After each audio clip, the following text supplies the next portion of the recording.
Okay,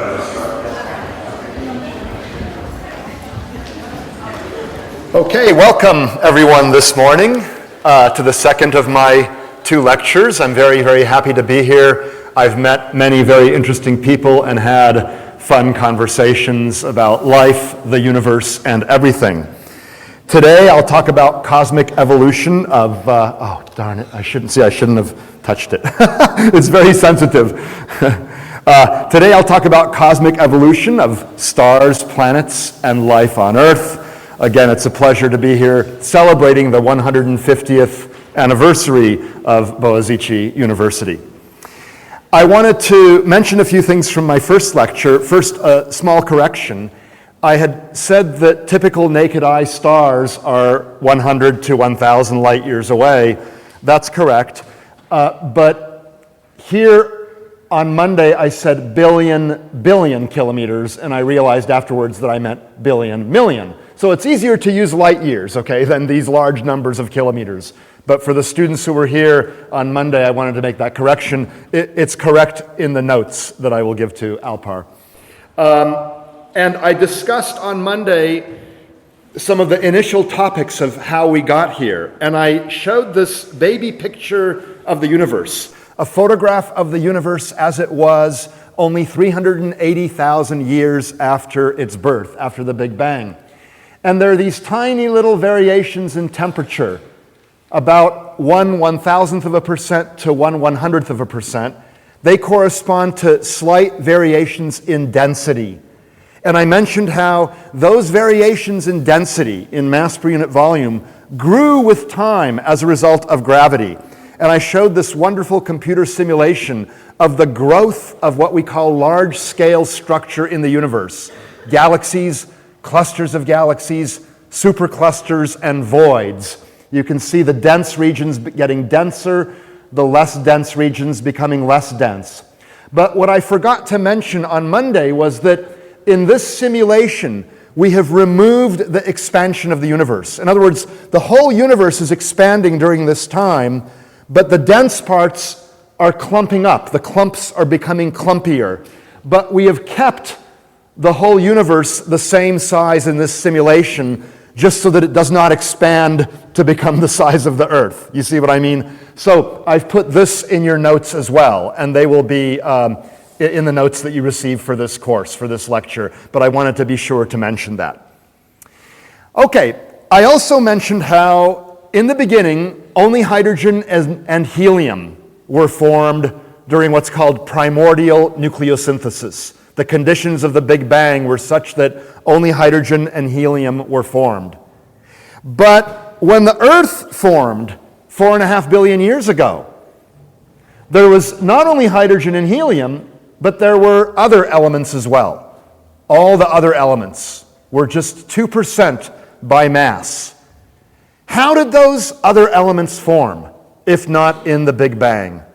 Well, those other elements formed in stars. Stars have nuclear reactions going on, and they form those elements. And that's where I want to begin today. But where do stars form? Stars form in spiral arms of galaxies like this, gigantic collections of hundreds of billions of stars. The arms show you where there are dense clouds, relatively dense clouds. They're still good compared to a vacuum on Earth, but for space, they are relatively dense. Clouds of gas, by which I mean atoms and molecules, and dust, fine little particles of matter. And these clouds of gas and dust collect gravitationally into gigantic structures like this. This is one of the most famous photographs from the Hubble Space Telescope, the so-called pillars of creation. And these clouds of gas and dust become gravitationally unstable, and they collapse. You can find an excellent example of one of these clouds in the sword of the great constellation Orion. Here are the two shoulders, the head, the belt, the sword, the feet. Right in there, a region which you can see with binoculars, even from a city like Istanbul. You can see a gigantic cloud of gas and dust, a nebula. And these are stellar nurseries. Stars are forming inside these nebulae because they are gravitationally contracting.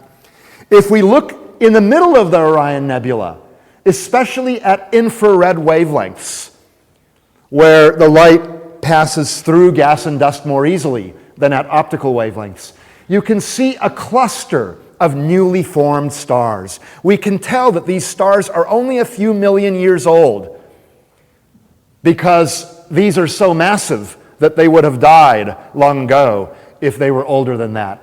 And we can see stars, in fact, that are still forming. Now, the most massive stars blow away any remaining gas and dust, and that leaves a star cluster like this.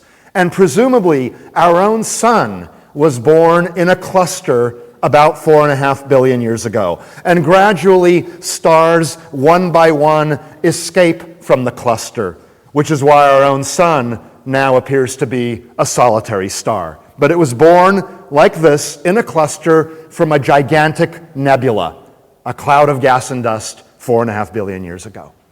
Okay, well, our sun was born 4.5 billion years ago, and it's been shining steadily ever since. What powers the sun? Is it chemical reactions? No, there's not enough energy from chemical reactions to power the sun for 4.5 billion years. What powers the sun is nuclear reactions in the core. The core has a temperature over 10 million degrees, more like 15 or 17. But any star with a core having a temperature more than 10 million degrees will undergo such nuclear reactions. Hydrogen fuses to form helium.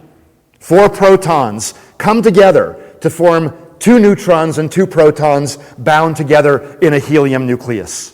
And that helium nucleus has a little bit less mass than the 4 protons that went into making it. And that mass difference, 1 multiplied by the speed of light squared, gives you the energy in the form of light that we see. I'm well known at my own campus for wearing t-shirts to my lectures, and each day I have a different t-shirt that relates to the subject material of the lecture. So here is my t-shirt when I discuss in a whole lecture the details of what I just told you in 1 minute right now. By the way, both of my lectures touch on so many topics that I can just barely skim the broad picture. I can't go into the details. Anyway, here's a close-up of that t-shirt. So mass is converted into energy. About 600 billion kilograms of hydrogen are fused into helium each second. That's an enormous number. It sounds like the sun will run out of fuel in a very short time. But no, the sun is so massive, 320,000 times as massive as the Earth, that there's plenty of fuel to keep it burning for a total of 10 billion years. After about 10 billion years, the core of the sun will consist nearly entirely of helium. And at the temperature and density at the time, the helium is unable to fuse to form heavier elements. However, the core will contract slowly, getting hotter. That will make the envelope expand, and our sun will become much, much bigger than it is right now, a so-called red giant star, and it'll become much brighter. It'll fry the Earth. Life will perish on Earth by this time for sure. Eventually, the contracting helium core becomes sufficiently hot that it can undergo nuclear fusion. 3 helium nuclei can combine to form carbon plus energy, okay, because the mass of the carbon is a little bit less than the mass of the 3 helium nuclei, and that mass difference multiplied by c squared gives you the energy that comes out. Once you have carbon, you can combine it with another helium to form oxygen. You are beginning to see the creation of the elements out of which we are made from stars. They did not exist in the beginning of the universe. They come only from stars. Well, a carbon and oxygen core forms, it contracts, but in our own sun, it will never become hot enough to fuse into still heavier elements. More massive stars can fuse carbon and oxygen into other elements like neon and magnesium and silicon, sulfur, iron. Our own sun will look like this: a carbon-oxygen core, a helium-burning shell, a hydrogen-burning shell around that, and then inert hydrogen around this. Now, at that time, our sun will become unstable, and the outer layers will be gently ejected, forming an expanding shell of glowing gas that will look something like this. We don't know exactly what it will look like because they all look a bit different. But here is a dying star and expanding clouds of gas going away. It's like it burped its outer atmosphere out. Now, astronomers over a century ago thought that these things looked like planets because they could not see all this structure. They could just see a disk. So it looked like a planet. So they called them planetary nebulae, but they don't really have anything to do with planets. Here's another one, okay? They're very pretty, but there's the dying star. This is something like what our sun will look like in 7 billion years.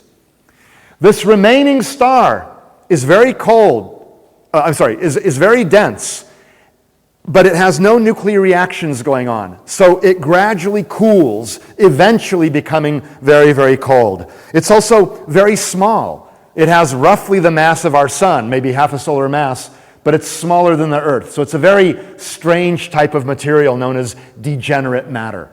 So that will be the fate of our sun. It will end up as a white dwarf after having ejected its outer atmosphere. And it will cool down for billions of years, eventually becoming very cold and dim. If that's what all stars did, then we would not be here. But some stars explode at the end of their lives, ejecting the carbon and oxygen and other elements that they made during their normal lives, and also creating, during the explosion, additional elements, in particular, elements heavier than iron. They are all produced by nuclear reactions. And these exploding stars become very, very bright as several billion suns in some cases. And they eject this material outward. Now, only a minority of stars do this, but we owe our existence to those who do. Because when you have this gigantic explosion, it not only ejects the heavy elements that were made during the normal part of the star's life, but it creates additional elements, as I said, and all of them get blown outward, forming a supernova remnant like this that is chemically enriched in heavy elements. And we can tell because when we study the remnants of exploded stars like this, we can see that the gases are chemically enriched. Okay? We can see that they are not just hydrogen and helium, but there's carbon, oxygen, magnesium, silicon, iron, calcium. So the carbon in your cells, the oxygen that you breathe, the calcium in your bones, the iron in your red blood cells, all of these elements came from previous generations of stars, some of which exploded, casting their ejecta out into space where the chemically enriched clouds of gas could mix with other chemically enriched clouds of gas and also with unenriched clouds, forming gigantic nebulae, which then become gravitationally unstable, which collapse, form stars. You've seen this picture before. It's a cycle, okay, of stellar birth and death and reincarnation. But these stars now are chemically enriched, not just consisting of hydrogen and helium, because previous generations of stellar birth, nucleosynthesis, and death have occurred. It's an evolutionary cosmic cycle. Some of these stars have disks of gas and dust around them. We can see those disks. You can see the stuff around the newly formed star. And from the disks of material, planets form. And if the disks are sufficiently enriched, then rocky, Earth-like planets form. This couldn't have happened in the first generation of stars because the first generation of stars consisted only of hydrogen and helium. But after billions of years of this recycling process, the gases became enriched by about 2% in heavy elements. And that was enough to make rocky, Earth-like planets in our own solar system. Okay, so that's the history of Earth. The natural question then is, are there other planetary systems out there? And are any of them like our own planetary system? Well, we think there are. Stars with planets orbiting around them do not stand still. The star and the planet orbit their common center of mass like this. The planet, being less massive than the star, moves a lot more than the star does. But the star moves a little bit as well in response to the planet's orbit. So if you take spectra of the stars, you can see the absorption lines formed by chemical elements in the star. Sodium, hydrogen, calcium, for example, shifting a little bit back and forth. As the star moves toward us in response to the planet's motion away from us, the spectra are a little bit blue shifted. As the star moves away from us in response to the planet moving toward us, this kind of a thing, you get a red shift. So you get a periodically changing shift in those spectral lines. And from that, astronomers starting in 1995 deduced or detected indirectly the presence of planets. Now, we don't know what those planets look like. Maybe they look something like this. We know they're big. The first planets ever detected were massive, like Jupiter, because massive planets create a bigger motion of the star than do low-mass planets. And so here's an artist's impression of what one of these planets may look like. Here's another one. They may look something like this, okay, like Saturn, but we have not yet actually detected the rings, so we don't really know what they look like, okay? So this Doppler wobble technique is sensitive mostly to big planets. But we would like to know, are there smaller, rocky, Earth-like planets? And it turns out that there's another technique that can be used to detect not only big planets, but small planets. If the orbital plane of the planetary system is edge-on to our line of sight, that is, it's flat like this, like that, then the planet can sometimes pass between us and the star and block out a little bit of the star's light. Now, 0 is not down here. 0 is way down here somewhere. So this is just a % or so of the light. But it blocks it when it covers it. That's known as a transit. There is a telescope up in space right now called the Kepler Space Telescope that is looking at one region of the sky over and over again, taking pictures of stars, 156,000 stars. And occasionally it gets lucky and a planet will pass right between the telescope and the star, blocking out a little bit of the star's light. Here I show you just a few of the very first results from the Kepler mission. You can see here a planet crossing across the star, dimming its light ever so slightly by only a % or so. Here's another one, here's another one. Here's a smaller planet. The smaller the planet, the smaller the amount of light that it blocks. But this is a fantastic technique.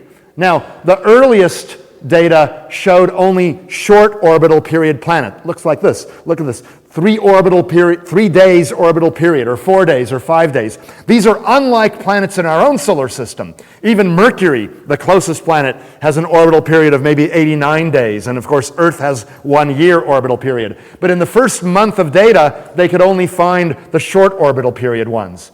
Now they've been going for 4 years, and they're beginning to find the ones that have orbital periods more like a half a year or a year. And indeed, there are now over 2,400 planets discovered with the Kepler mission. You can see that the bigger the planet, the larger fraction of light that it blocks. So it's hard to detect a small Earth-like planet, but the data from Kepler are so fantastic that it has been done. Here are artists' impressions of a few cases. Kepler 20e, a little bit smaller than Venus. Kepler 20f, a little bit bigger than Earth. Again, we don't know that this is what they look like. These are just artists' impressions, but we do know their size from the amount of light that was blocked. Here's another one, Kepler 37, whole bunch of them. Here's Earth. It, of course, is our own solar system, Mars, Mercury, the Moon. Kepler 37d, bigger than the Earth. 37c, smaller, but bigger than Mars. Look at Kepler 37b, between the sizes of the Moon and Mercury. This is an amazing technique that they've been able to find such small planets. Well, of course, we want not only small planets, but we want ones that are habitable. Habitability may require liquid water. At least life on Earth requires liquid water. Many planets are too hot. They're too close to the star. Many are too far away. They're too cold. But Earth, in our own solar system, is just right. Do you know the story of Goldilocks and the three bears and the porridge that was too hot and too cold and just right? So Earth is just right, the Goldilocks planet.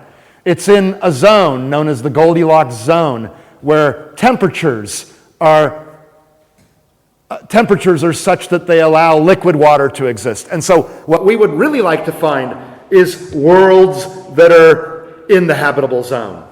And the Kepler satellite is beginning to find such worlds.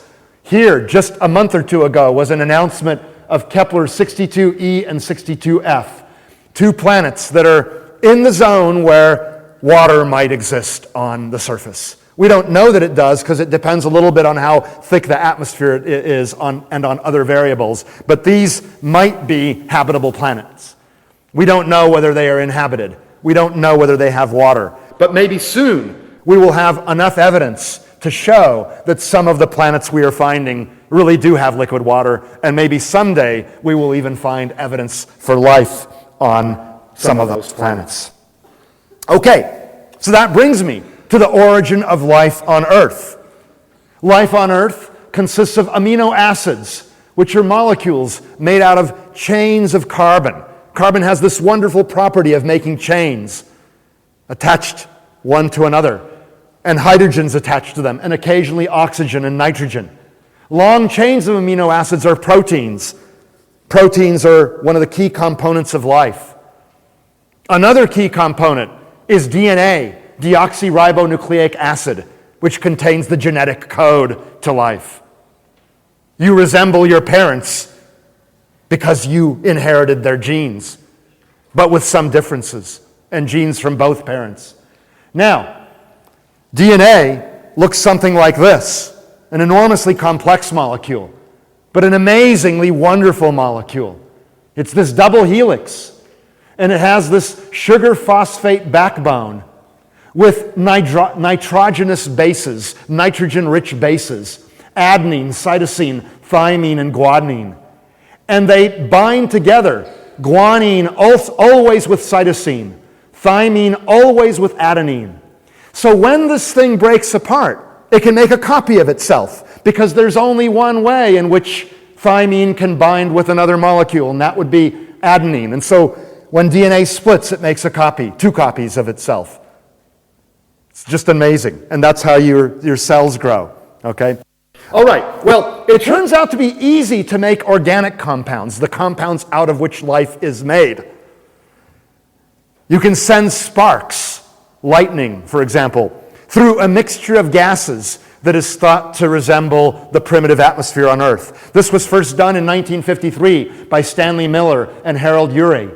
They had gases in this chamber here through which they sent sparks, simulating early lightning on Earth or volcanic discharges. And after doing this for a few days or weeks, they collected the material and they found water and trapped organics, organic compounds formed from this mixture of water vapor, methane, ammonia, and hydrogen. Now, we no longer think that this is exactly what Earth's primitive atmosphere consisted of. We now think it had more carbon dioxide and stuff. But don't worry about it. The idea is still the same, that through chemical reactions, you can produce organic compounds relatively easily. And those are the bases of amino acids and proteins, okay? So in a sense, Miller and Urey produced what you could call primordial soup or prebiotic soup. Do you have Campbell's soup here? It's very popular in the United States. Okay. Anyway, Campbell's primordial soup. They produced it. But it's a long way from going from prebiotic soup to even the simplest living cells, the so-called prokaryotes, before nucleus, prokaryote. All right, these are the simplest cells. These are already amazingly complex. We do not yet understand that process, but biologists and molecular and cell biologists are working on it. not astrophysicists like myself, okay? And going from a prokaryotic cell to a eukaryotic cell, one with a nucleus, is an even bigger step. So even the simplest cell is far more complex than any star, any galaxy, any nebula, any black hole. Astrophysicists have an easy time understanding the universe. It's the biologists who have a harder time. But they're gradually learning. We don't yet know the key to life, but we're learning. All right? It's hard to get life started. We're not exactly sure how it happened. The basic recipe is the following. Gather the essential ingredients, amino acids, simple organic compounds. Assemble molecules called nucleotides. These are the building blocks of deoxyribonucleic acid and ribonucleic acid, another important constituent, okay, of life. Form long chains of these nucleotides. You saw them in that DNA molecule that I showed you. Confine the RNA and other molecules within a membrane and then produce DNA. It turns out RNA formed first and then DNA was formed. Anyway, that membrane is the cell wall. Then allow these primitive cells to become more complex. So we're gradually learning how this occurred. We don't think that there's any fundamental stumbling block, but the details of this slide are not at all known yet, okay? We think that life formed in nutrient-rich ponds, perhaps ponds associated with hydrothermal vents, or ponds near the sea, in the intertidal zones where water can be sloshed into a depression forming a pond, and then some of that water evaporates, concentrating the organic compounds. Okay? You need concentrations of them before they finally come together to form complex molecules. Maybe it also happens in hydrothermal vents deep on the ocean floor. We know of some regions where hot lava is coming up, forming these hydrothermal vents called black smokers. There's incredible number of chemical compounds here and very rich forms of life living miles or kilometers below the ocean's surface near these black smokers. Life loves these things. Maybe life originated near one of these things as well. We just don't know. But somehow, somewhere, primitive life formed. Microbes, bacteria. And over giant amounts of time, life evolved gradually into more complex organisms, like this slug here. And then finally, reaching the epitome of its complexity, at least here on Earth, sentient beings with highly advanced thoughts, emotions, and the capacity to think. Here's some of my DNA. These are my children, okay? How did this process happen?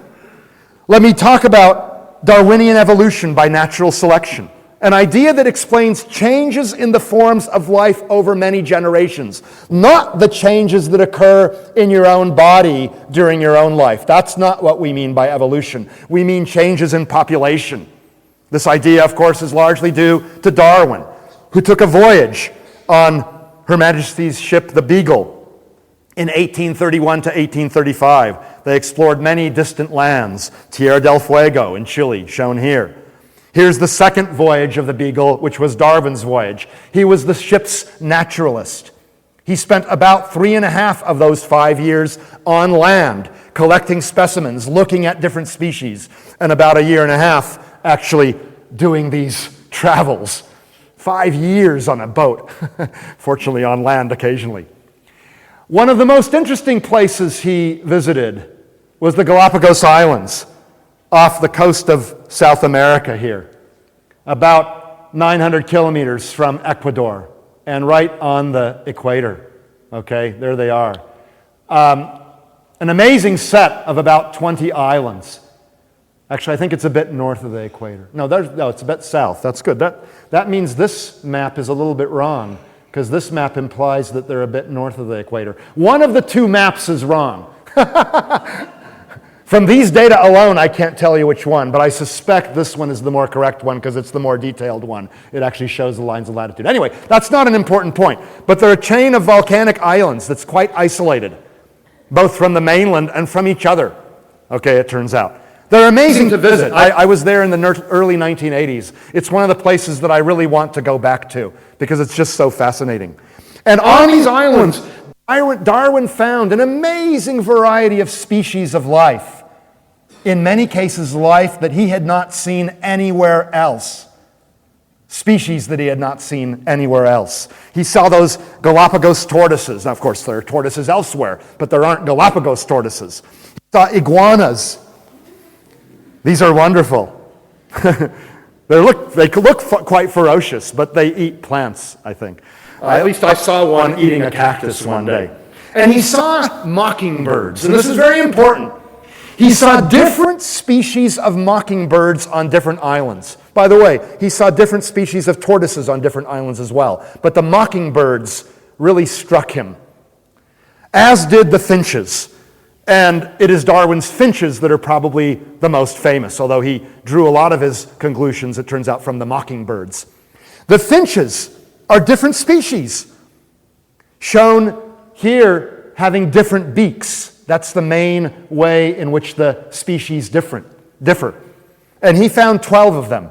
There's actually 13 or 14 different species of finches. Each type of beak is most suited to a particular type of food.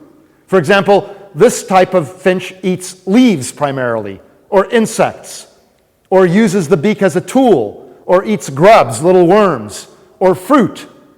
This kind eats seeds. This is the kind that looks a lot like the finches on mainland Ecuador. Mainland Ecuador has finches that eat primarily seeds. They look like this. But on the islands, Darwin found all kinds of finches. And he noticed that they eat different things. So he reasoned that maybe all these other species evolved from a single finch that came originally from the Ecuador mainland. And then the different finches adapted to their local environments. Some islands produce more seeds. Some islands produce more fruit or leaves. And the finches, wanting to survive, adapted so that they could eat the food that was most readily available to them. Here is a diagram from Darwin's own notebook. He says, I think, and look at what he has here. A beginning finch, and then it branches off. And then those branches can branch off as well. In other words, there can be a number of types of finches that eat seeds, flowers, or bugs, or nuts or something. All right? They branch off from these major categories. And the modern view, indeed, looks something like this. Now, the details are not important, but look, here's the common ancestor, the South American mainland finch. It then broke off into warbler finches and ground finches and tree finches.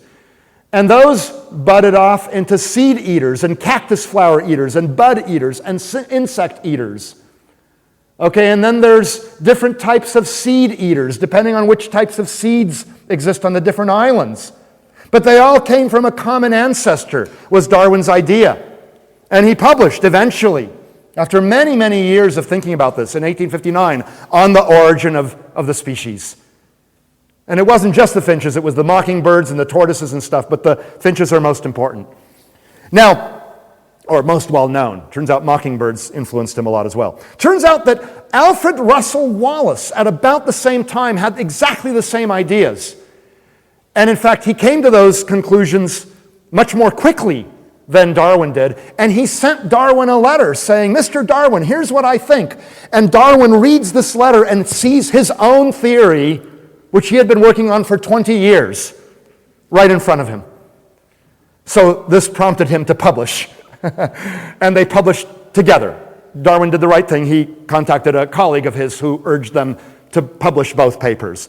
I still don't quite understand why Wallace doesn't get more credit for independently coming up with the idea. I think it's because Darwin had more data and had thought about it longer and he had substantiated his claims more. But Wallace had the basic idea. He had done his studies in the Malay archipelago, what is now known as Indonesia and Malaysia. And he noticed that the species on one side, west of a certain line, now called the Wallace Line, differed a lot from the species east of that line. And in particular, the species on Bali and Lombok, a neighboring island, are almost completely different. It's as though they've never talked to one another, yet they're 25 kilometers apart from each other.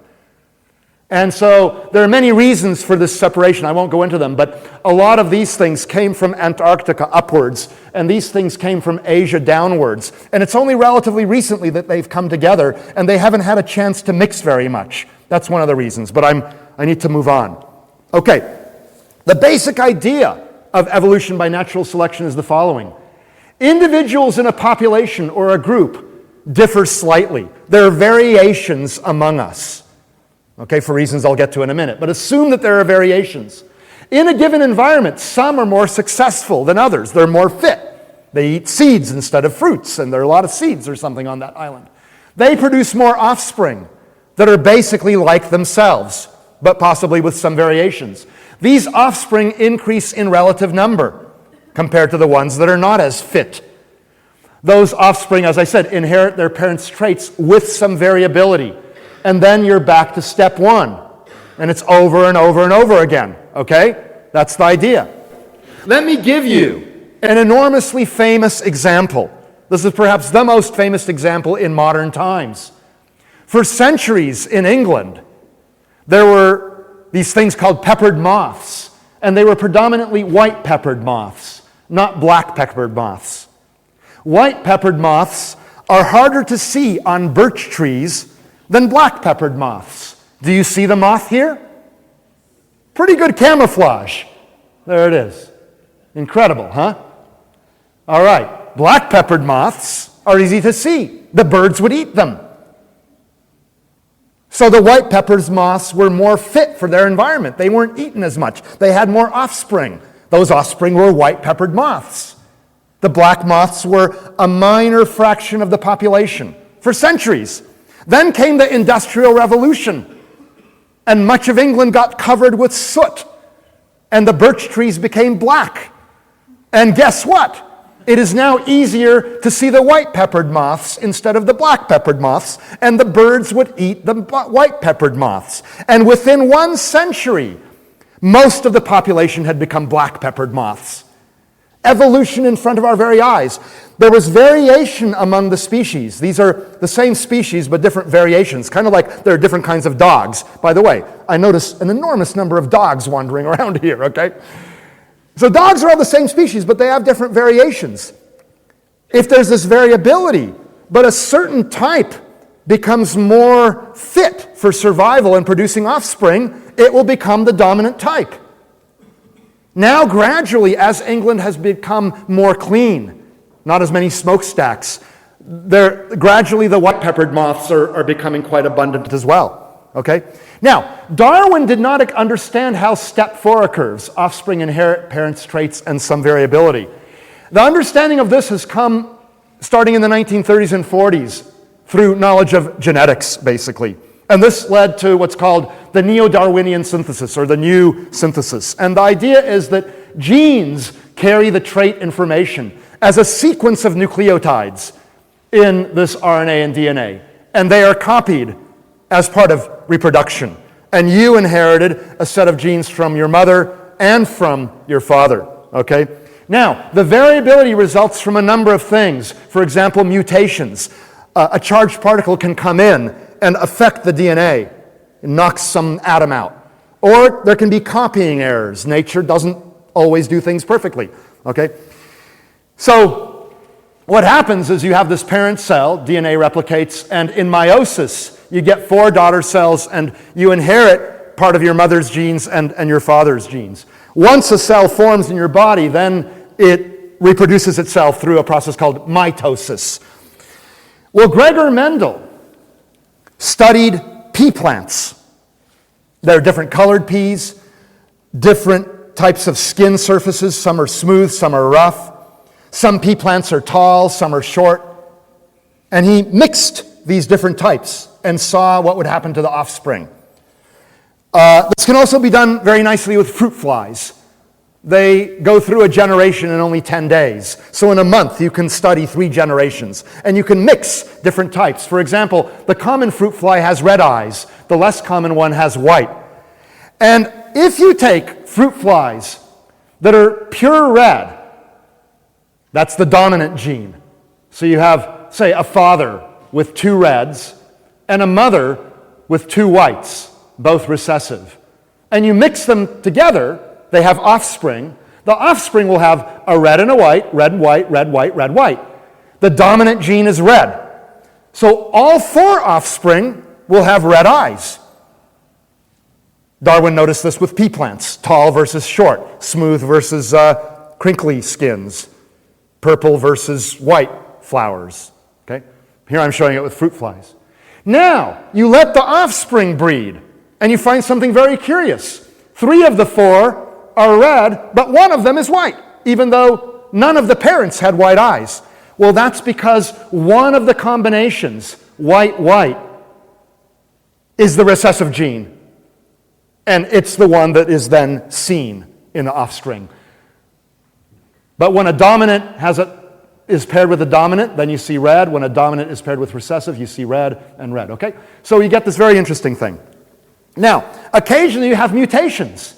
Here's a mutation where this base pair, thymine, got replaced with guanine. And that changes the DNA. And that can lead to interesting results, like strawberries that have a strange shape like this.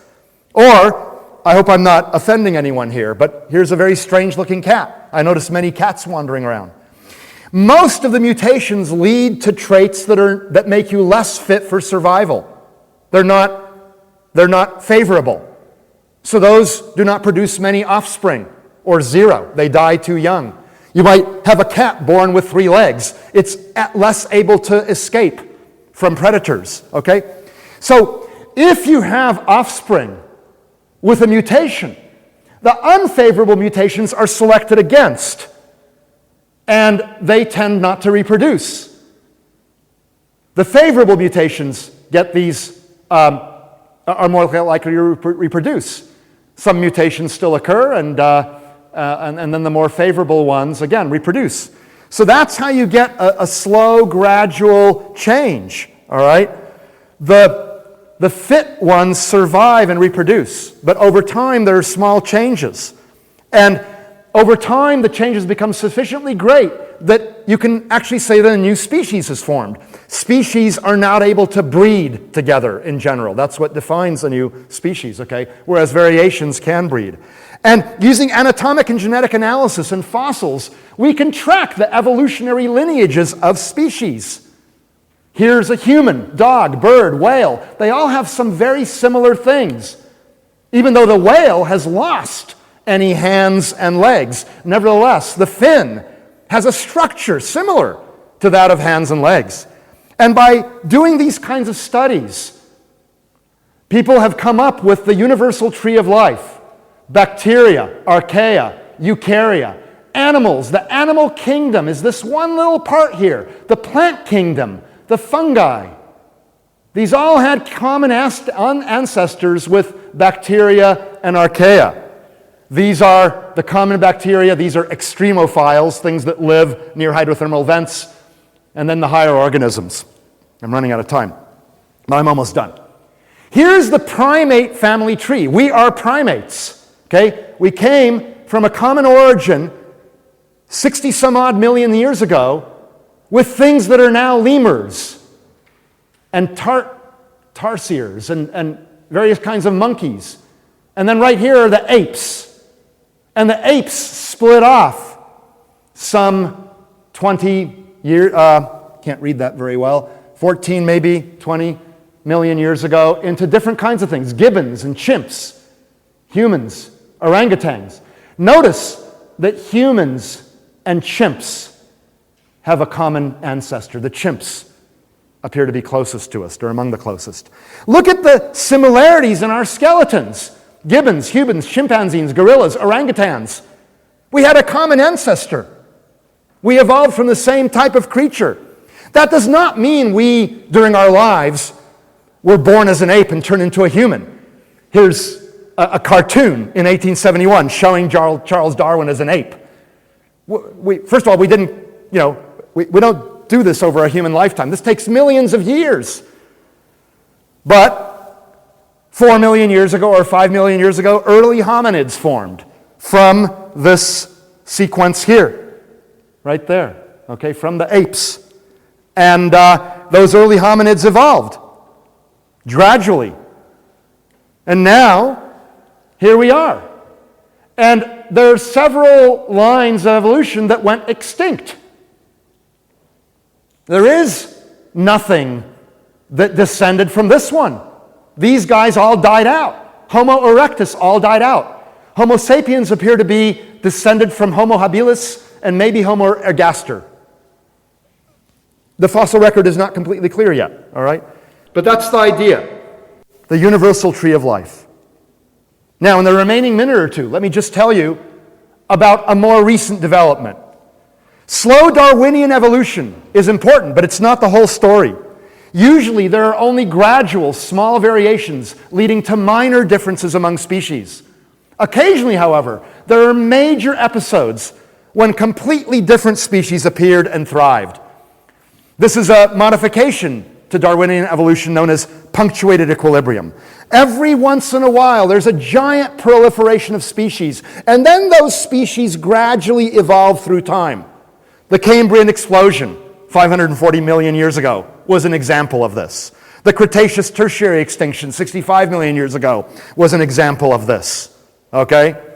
Where mammals took over after the dinosaurs died out. This idea is due to Stephen Jay Gould and independently Niles Eldredge. Punctuated equilibrium. So the Darwinian idea, the pure Darwinian idea, is that you have slow and steady evolution of one species to another. Gradualism. Punctuated equilibrium says that during times of a stable environment, there's not much reason for evolution, and so there's only slow evolution. Yeah, maybe peppered moths change a little bit due to soot, but those are minor changes, okay?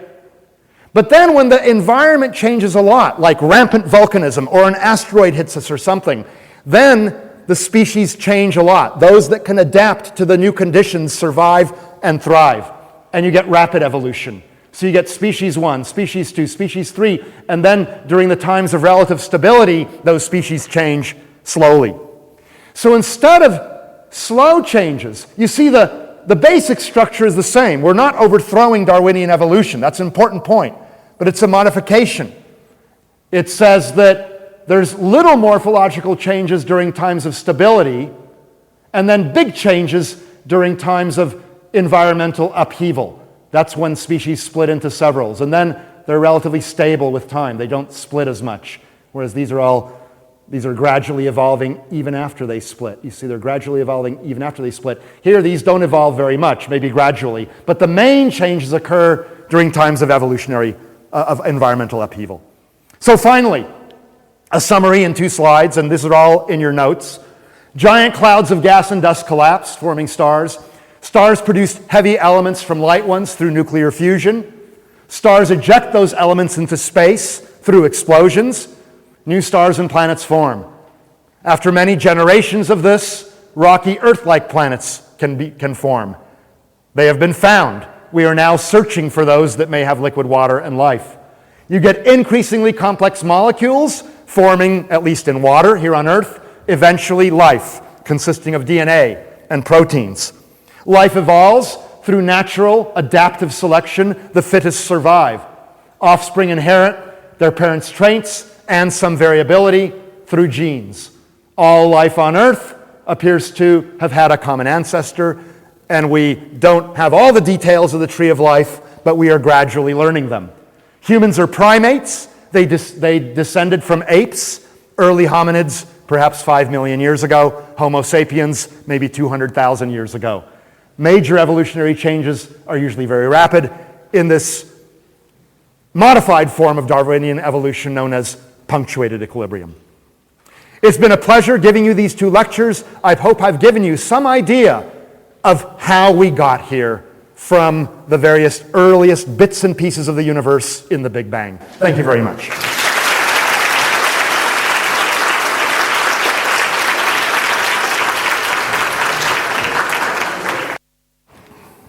and I'll be here for a few minutes for questions in case you have any, okay? I'll be happy to stick around.